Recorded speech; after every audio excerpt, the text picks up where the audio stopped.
Ciao a tutti e bentornati su Segreti Turchi. Sono felice di avervi qui, perché oggi scaveremo in un momento cruciale, un frammento che molti hanno lasciato scivolare via senza dargli peso, ma che, a guardarlo bene, orienta l'intero corso di una relazione. Parliamo dell'attimo esatto in cui Cemre Arda, quasi senza accorgersene, ha mancato un segnale che, se letto nel modo giusto, avrebbe potuto cambiare tutto. Ed è un dettaglio legato in modo diretto all'approvazione di Gökberk YLDRM. Sì, proprio così. Entreremo nel labirinto dei piccoli gesti e degli sguardi trattenuti, quelli che dicono molto più di un discorso, e vedremo cosa Cemre non ha colto e in che modo questo si è riflesso nella percezione di Gökberk, nella sua approvazione silenziosa, e poi in tutto ciò che ne è scaturito.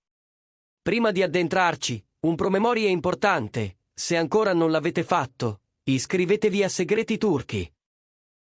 È gratis e vi assicura di non perdere le nostre prossime analisi, dove srotoliamo i fili nascosti delle storie che ci tengono incollati allo schermo.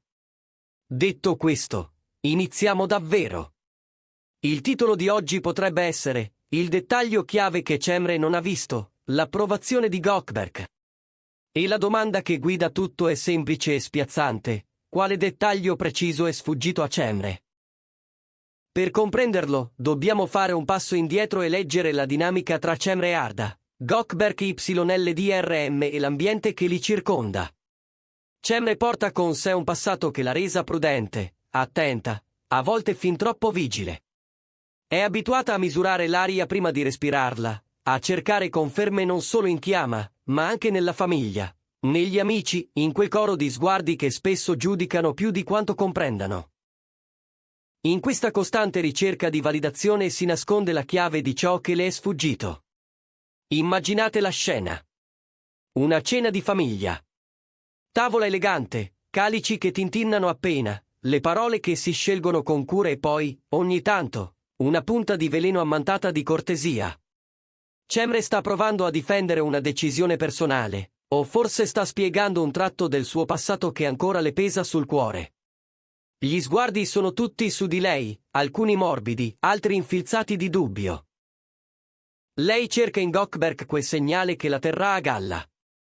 Quello sguardo che significa io sono con te. Un gesto inequivocabile, una frase netta, un'uscita di campo che non lasci spazio a interpretazioni. E, sì, Gökberk è lì, presente. Forse pronuncia parole educate, forse accenna una difesa con misura. Ma è proprio nel modo in cui gestisce la pressione esterna che si nasconde il punto cieco di Cemre. Non è solo ciò che si dice, ma come e quando si decide di farlo. Non è solo la frase scandita, ma il silenzio che la precede e la accompagna. Gökberk, di fronte a un commento pungente, non alza la voce. Non cerca lo scontro frontale. Preferisce spostare il focus, proteggere con discrezione. Gli basta un cambio di argomento al momento giusto per troncare il filo di negatività che sta stringendo Cemre. Basta un cenno del capo verso chi ha esagerato, uno sguardo fermo, una postura che dice, qui mi oppongo, anche senza pronunciare la parola opporsi. E, quando serve, si avvicina fisicamente a lei, sposta la sedia quel tanto che basta a creare un confine, le passa il bicchiere d'acqua, le sfiora la mano sotto il tavolo, come a incastonare un messaggio, io ci sono in ogni modo che conta. Questo è stato il vero barometro della sua approvazione. Cemre, però, desiderava un bollino evidente, un voto alto scritto in grande. Aspettava che Gökberk traducesse in dichiarazione ciò che lui stava già esprimendo in azione. Non vedendolo, si è sentita scoperta. Ha reagito con più forza, più rigidità, quasi a contrattaccare. E così, paradossalmente, ha alimentato i dubbi di chi la guardava già con sospetto. È il circolo vizioso che conosciamo bene, non cogli l'alleanza silenziosa, ti senti sola, agisci come se lo fossi davvero, e quella solitudine costruisce altre barriere.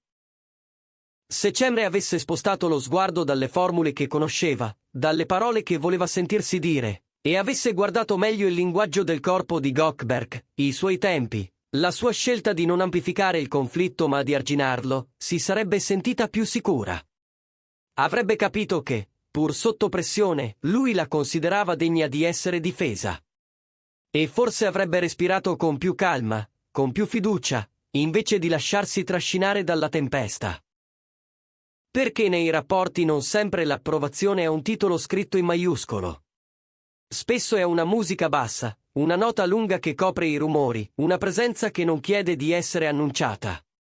Guardiamola dal lato di Gökeberg. Lui non è un uomo delle proclamazioni teatrali.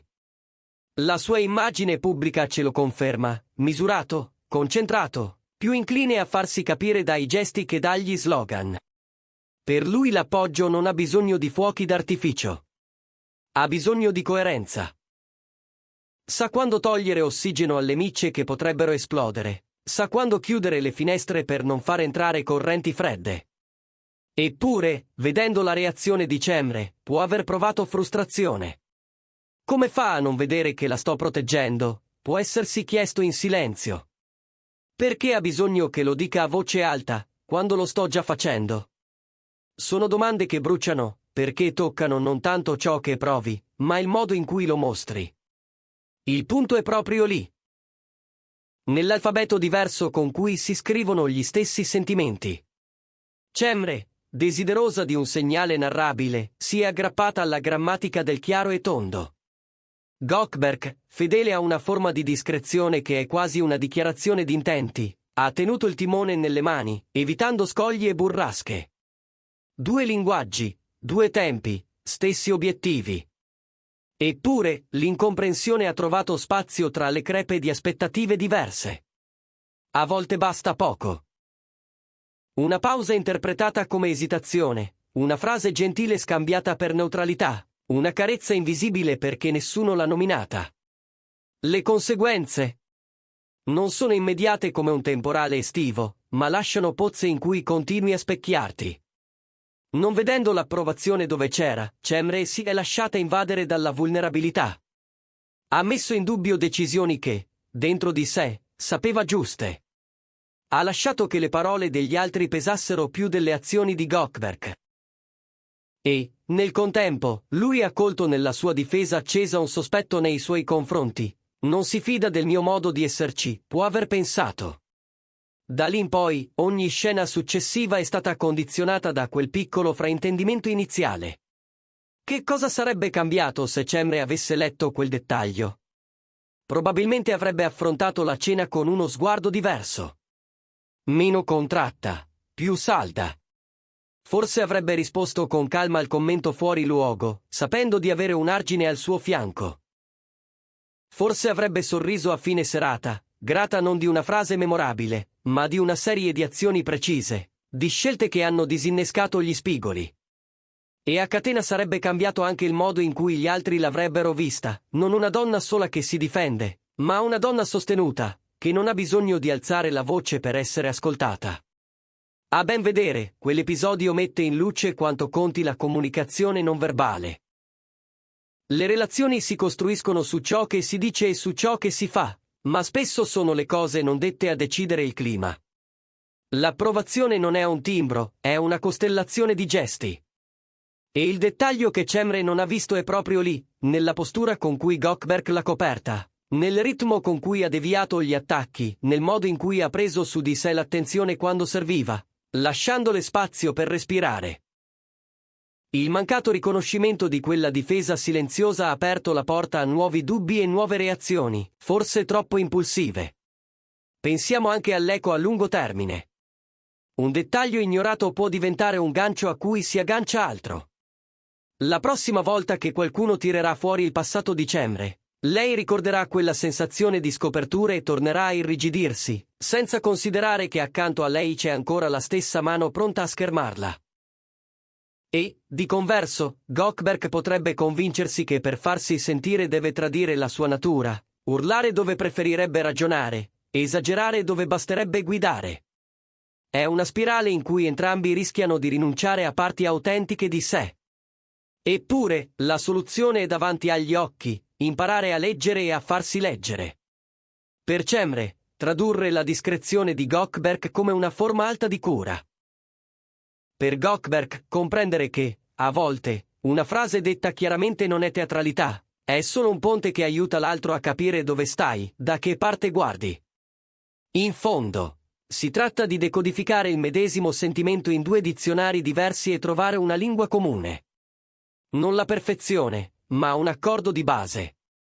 Riassumendo davvero, il nodo è semplice. Il dettaglio che Cemre Arda non ha visto è la prova viva dell'approvazione di Gökberk YLDRM, scolpita nei gesti più che nelle parole. Lei aspettava una dichiarazione esplicita, lui le offriva un riparo. Il non averlo riconosciuto l'ha resa più insicura, ha orientato le sue scelte verso la difesa, ha alimentato un ciclo di fraintendimenti che potevano essere spezzati già in quella cena. Ed è per questo che quelle scene ci catturano, non per i colpi di scena rumorosi, ma per le sfumature che, quando le noti, riscrivono tutto. Vorrei sapere cosa ne pensate. Avete letto altre tracce, altri gesti di Gökberk che vi sono sembrati una dichiarazione senza parole? Pensate che Cemre abbia trascurato altro in quell'occasione? Scrivetelo nei commenti. Le vostre idee rendono più ricche le nostre conversazioni e aiutano Segreti Turchi a raccontarvi storie che vi appassionano davvero.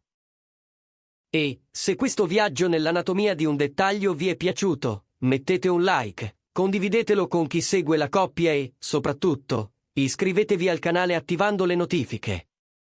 Così non perderete i prossimi approfondimenti, dove continueremo a leggere i gesti che fanno la differenza, anche quando passano in silenzio. Grazie per essere stati con noi oggi. Ci vediamo presto, con nuovi sguardi e nuove chiavi per capire quello che, spesso, è davanti ai nostri occhi ma chiede solo di essere visto.